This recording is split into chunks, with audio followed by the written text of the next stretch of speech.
we're talking about the Teresa Magbanua, of course. First off, what was your reaction when you heard that it was getting recalled? Did you anticipate this? Yeah, I mean, I think so. It was never going to be tenable over the long term once China decided to really aggressively contest it. So, the issue that the Philippines had at Escoda Shoal was simply one of mass. The Chinese are able to send dozens of ships, as you have seen already in the past, to essentially quarantine the Teresa Magbanua, excuse me. And again, as they experienced, actually getting a ship through a determined quarantine is almost impossible. The officials are obviously all taking pains to insist that we have not lost anything at this point, that no feature has been lost, that this isn't a capitulation to China. Bearing in mind, though, that all these features we're talking about are well within the exclusive economic zone of the Philippines. But what do you think? Have we lost Well, I mean, anything? I think you have to start with the question of did the Philippines really sort of have Escoda Shoal to begin with? There was one ship out there. There were dozens of Chinese ships. It was sort of a random engagement in a lot of ways. The Teresa Magbanua did not go out there to claim the shoal. It was already a Philippine shoal. It was already within the Philippine EZ. It went out there ostensibly to keep an eye on China because of the suspected reclamation activities in the dumping of the coral. So I don't know that Manila really expected such a rash and sort of over-the-top Chinese response to an anchoring. But China framed the whole thing almost in terms of as if it was a second Sierra Madre. There are all this weird language about a quasi grounding, and that there was clear concern that for some reason the Philippines would take one of its newest, largest, most modern ships and ground it at Escoda Shoal. That was never realistic, but that was the way China reacted. And so, this was one of those things that sort of happened. I don't think either side never ever really expected. China used it as a pretext to escalate. Can you give us an oversight of what was happening around Escoda Shoal when the Philippine government decided to bring the BRP Teresa Magbanua in that area? I mean, to have it there for about 5 months, you kind of understand where China is coming from, that they're paranoid, or they would tighten their grip over Escoda. Did we see an escalation in terms of the number of ships prior to the BRP Teresa Magbanua staying there? What was it like? Absolutely. Yeah. Up until then, China had mostly just kept their what we call their Spratly backbone vessels. So this is the slightly smaller militia ships that don't really take an active part in China's enforcement. They would just raft themselves together. Basically, they tie their ships together and just sit there for months on end. So the Philippines, of course, had sent out some marine scientists to look at the shoals. And when we talk about the shoal, remembering that, as your report indicated, it's a massive area, and it's actually a whole number of individual shoals. So, the Philippines had taken a look at some of those and saw some things that, this dumped dead coral that indicated that maybe China was trying to raise the level of the shoals with some idea of sort of building a case in the future that it was actual territory that was China's. And so the Philippines was concerned about that when it sent out the Teresa Magbanua in April. And so that was when China's reaction began to really ramp up. And again, I think it took a lot of us by surprise how extremely China reacted to that. It was, they constantly used this grounding terminology, which was ridiculous. There's no indication that the Philippines wanted to ground one of its newest ships. It's not a World War II ship like the BRP Sierra Madre. So, and once they did so, they almost couldn't back down because they ramped up the rhetoric to such a degree that, that was what sort of made Escoda Shoal into this huge issue. Help us understand the importance of Escoda Shoal. I know that you passed by it on the way to Second Thomas Shoal, or Ayungin as we call it. It is also on the way to Mischief Reef.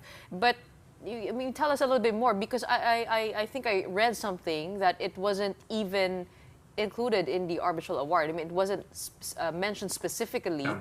and now this is a new flashpoint. Yeah, that's correct. Yeah, the arbitral award makes no mention of it at all, and because it wasn't an issue. In fact, so I had you know Greg Polling from the Asia Maritime Transparency Initiative. I had him on our podcast not very long ago, and he called it a random reef in the middle of a whole bunch of random reefs. It really, there's nothing specifically interesting about it. I mean, of course, it's closer to Palawan than some of the other places. It's not a big fishing ground like Scarborough Shoal. It doesn't have a Philippine outpost on it like Ayungin Shoal. So it is kind of, you know, it was kind of sort of an accidental confrontation over a relatively insignificant piece of, you know, West Philippine Sea oceanography. I mean, there's just not that much that's interesting about it. Except for the fact that the Teresa Magbanua, once it anchored there, generated this huge Chinese response. I did listen to part of that podcast where you had Greg Polling on, and one other thing that he said that was interesting to me was that he doesn't believe that there's legal land reclamation going on, and he says there's no evidence of it. Is that the case, do you think? Well, so all there is essentially this dumped coral, right? And to this day, I don't think anybody knows why it's there. You know, it may be, and in fact, you know, sort of this would be my guess, and it's just a guess, that perhaps China was dumping coral there just as an effort to raise the level of the reef so that sometime in the future they could claim it as territory. They are now using the term territory to explain it, and that's important to China because in their narrative, this is a territorial dispute. So this brings it to, you know, if it is a territorial dispute, then it's like on the level of Scarborough Shoal, which because it is under international law considered a, quote, rock, that is legally territory so that it can have its own territorial sea. And that sort of, again, it just sort of elevates it a little bit in their lawfare. So that may be what they were doing. Of course, if they were doing that, it wouldn't mean much today because you're not supposed to be able to change the legal standing of any feature in the South China Sea simply by you know, raising its level artificially. But you know, that doesn't really matter within China's internal narrative, which they use quite aggressively. So that's one big thing that we've seen change over the last several months is China begin to refer to Sabina Shoal, Escoda Shoal, Xianbinjiao, as they call it, as their territory. Well, Ray, the national government is planning to deploy other vessels to replace Teresa Magbanua. We're not sure if that's a single vessel or multiple vessels. But what do you think China's reaction will be to this? So thanks, Pauline. It's hard to say. There's no reason for them to, you know, react as strongly as they did before now that the Teresa Magbanua is gone. But of course, they may react, concerned that there will be another Teresa Magbanua, there will be another ship anchored there. So I wouldn't be surprised if they do try to keep any ships out of the shoal. Now that's a hard task, as Commodore Terriella mentioned in his comments. Sabina Shoal, and again, your story indicated this, Sabina Shoal is huge. So they do have to, basically patrol at a very, very large area. And it's not like Scarborough Shoal or Ayungin Shoal where there's only one entrance. As your pictures show, this is just a whole series of individual shoals. There are many, many, many ways to get in and out of the internal part of this feature. And so if the Philippines, wants to try to sneak something in and anchor it there, it's easier to do than it would be in one of these other places. But I mean, so China's going to have its hands full trying to keep Philippine ships out. But I would expect them to try, at least in the near term. One question that's been raised, though, is why didn't the Philippines just ask the United States or any of the other allies for help to escort, for instance, the resupply missions to the Teresa Magbanua? Indo-Pacific Commander Samuel Paparo was here just a few weeks ago, and in fact, when he was here, he reiterated that the United States stands ready to assist the resupply missions, although the AFP at that time, kind of held back and said, they're okay to do it themselves for now. What are we missing here? Was that a good strategy? Well, if they didn't want to do it before for Heighten Shoal, then this wouldn't seem to be the time, for one thing, of course, the Teresa Magbanua, unlike the Sierra Madre, Teresa Magbanua could and did eventually weigh anchor and leave. And so it's not like there were no options. And as I mentioned, this isn't a especially consequential battle, if you will. It's a gray zone battle, but it's a battle nonetheless. It's not an especially consequential one, except for symbolically. So we're all talking about it today because the Teresa Magbanua went out and then left. That's really the only reason we're talking about it. So it's a bit of a different situation, and I don't think if some of these other situations didn't lead to a U.S. escort, then it's hard to see why this one would.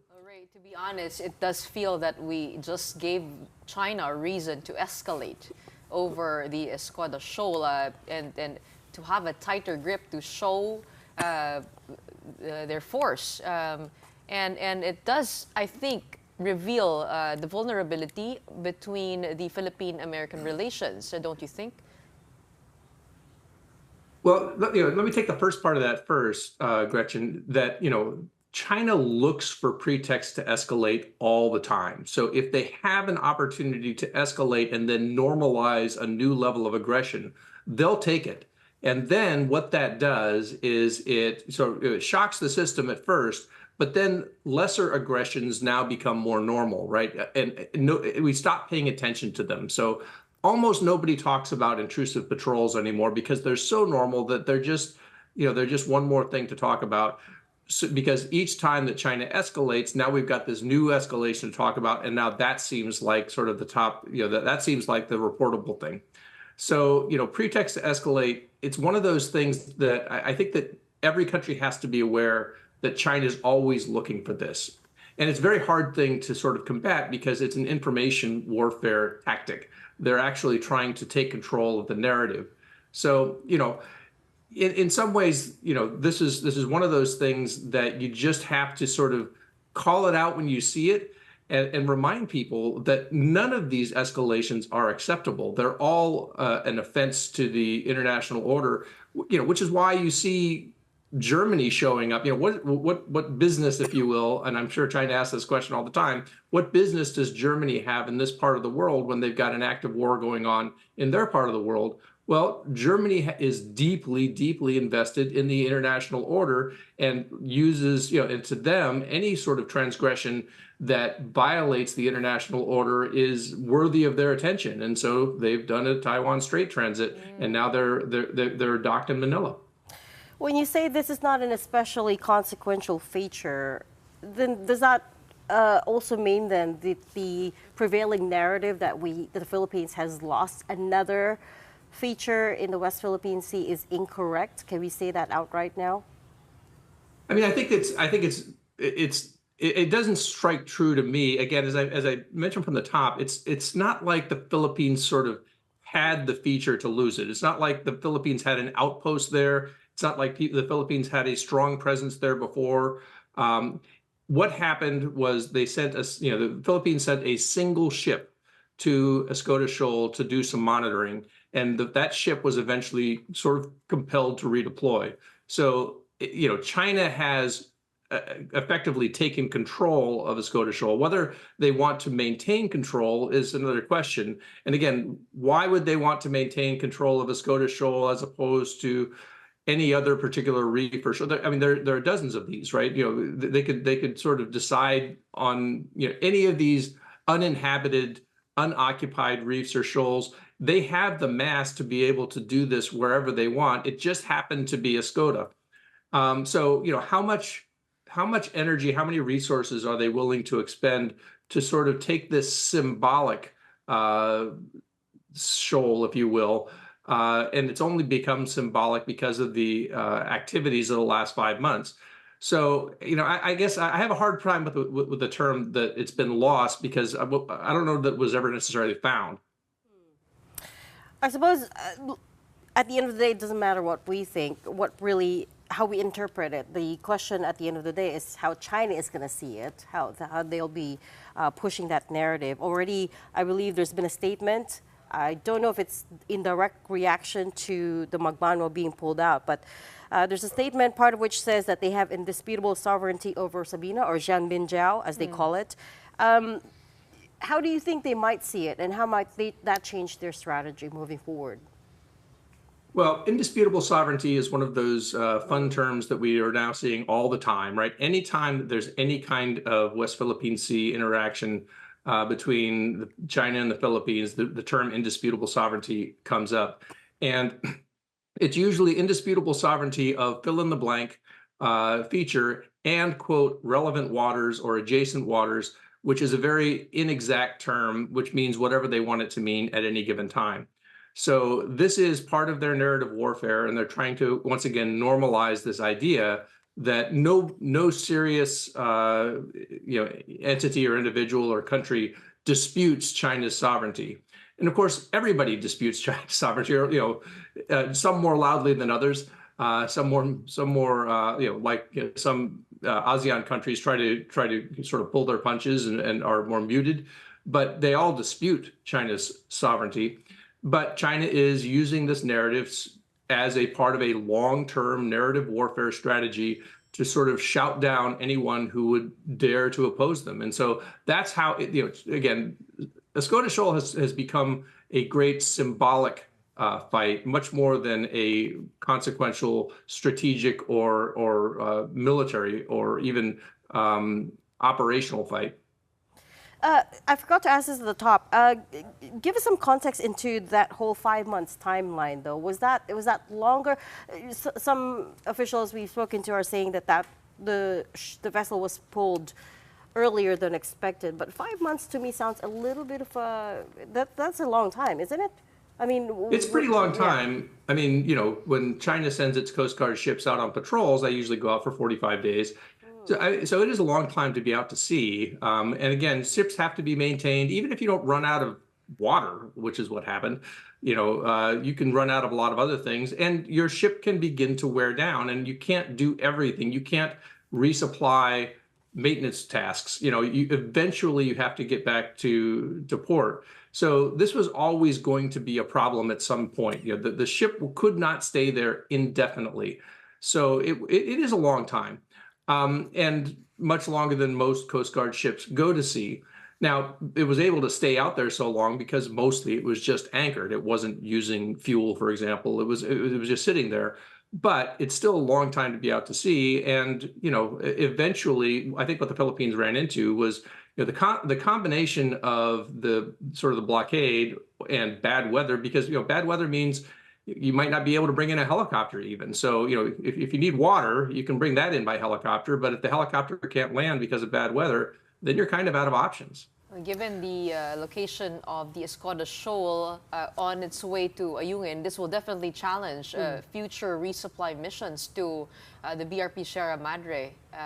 And it kind of baffles me also how we can have a different situation over at Escoda compared to Ayungin Shoal, where we have a provisional agreement. I mean, what's changing here in terms of Chinese tactic? So I think the fact that the Teresa Magbanua could and did eventually sail away helps explain that, right? So the thing about the Sierra Madre is China recognizes that in the end, the only option for the Philippines is to, if they can't actually resupply the Sierra Madre, then people actually start dying, right? Because there's no way for them to get food, water, things that they actually have, medical care. And in fact, you've seen these medical missions erupt into confrontations in the past recently. And so I think what China recognized is, if it wasn't willing to essentially lay siege to the Sierra Madre and force people to choose between essentially their own lives and some kind of arrangement, then they needed to make an arrangement, or else that would become an extremely bad scene. Whereas with the Teresa Magbanua, they could always just look at the Philippines and say, look, there's the door. You can leave anytime you want. We're not going to stop you from leaving. And so, that's something that obviously the Sierra Madre, as a grounded vessel that is not seaworthy, can't do. That's interesting. So I think maybe the narrative is not that the Magbanua was recalled much earlier than expected, but that actually it's been out there much longer than normal, right? 45 days is what you were saying. Yeah, I don't know that they expected to be out there for 5 months. Honestly, I mean, it was, once again, it was in a lot of ways, this was an accidental confrontation. I'm not sure anybody expected to see this level of a Chinese response to its deployment. Again, it didn't feel like an especially threatening thing for it to go out there and drop anchor. But once China ramped up its rhetoric and its quarantine, then that's where we ended up. Well, that's what people are saying, that the risk of accidental confrontation is a lot higher now with all of these features. Did you have one last question? No, to be honest, it feels like taking a look at if you compare it to playing chess, we tried to move and we were cornered there, and we had to put our piece back. That's what it feels like the Philippine government experimenting on what they can do to fortify the claim over the Escoda Shoal. We weren't really sure how to keep the Teresa Magbanua there, and we had to turn back. Yeah, I think, I mean, what would have, probably had the Philippines sort of thought this all the way through and done all the war gaming, it might have been able to foresee this. I think this is probably a real learning experience for the Philippine government overall, as far as, how it needs to sort of game these things out and see what the end state might end up being if they take this move or that move. You can't anticipate everything, but this is one of those things that I think, I mean, a healthy government will learn. They'll learn from this. That is a very steep price for such a lesson, but Correct. we're going to have to leave that there for now. Again, thank you so much for joining us at, especially so early your time. We're going to have to leave it there. Maritime security expert Ray Powell, Director of Sea Light as well.